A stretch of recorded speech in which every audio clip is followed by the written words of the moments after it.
বছরের যে আমাদের যেই নিপীড়ন হয়েছে, যারা গুম হয়েছে তাদের তালিকা থাকবে, এবং যাদের বিচার বহির্ভূত হত্যা হয়েছে, এই সকল বিষয়গুলোর একটা রিপ্রেজেন্টেশন থাকবে। এবং যেখানে আমরা সিদ্ধান্ত নিয়েছি এই যে স্থাপত্যটা এখন ভগ্নাবশেষ অবস্থায় আছে সেটিকে সর্বোচ্চ সেই অবস্থায় রেখেই আমরা এই জাদুঘরটি করা হবে, এবং এখানে কিছু ডিজিটাল রিপ্রেজেন্টেশনও থাকবে।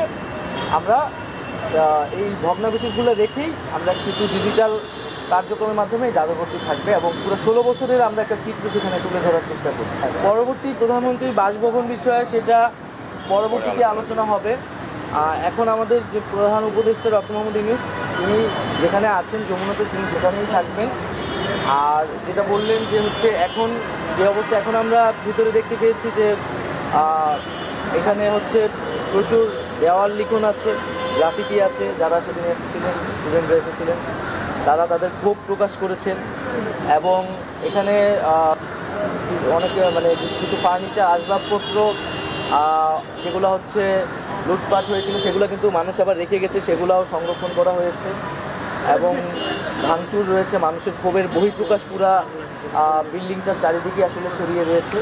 আমরা চেষ্টা করব সেই ক্ষোভগুলোকে যথাসম্ভব ইনটেক রেখেই জাদুঘরের কার্যক্রমটা করা। আমরা শুধু শহীদ পরিবার যতটুকু আমরা তালিকা করেছি, তালিকাটা শেষের দিকে শুরু করি, এবং সেই শহীদ পরিবারদের নিয়ে আমরা এই মাসে একটি স্মরণ সভার আয়োজন করবো বেশ বড় করে, এবং সেখানে মূলত কার্যক্রমটি চলছে, আর সেটির ঘোষণা হবে।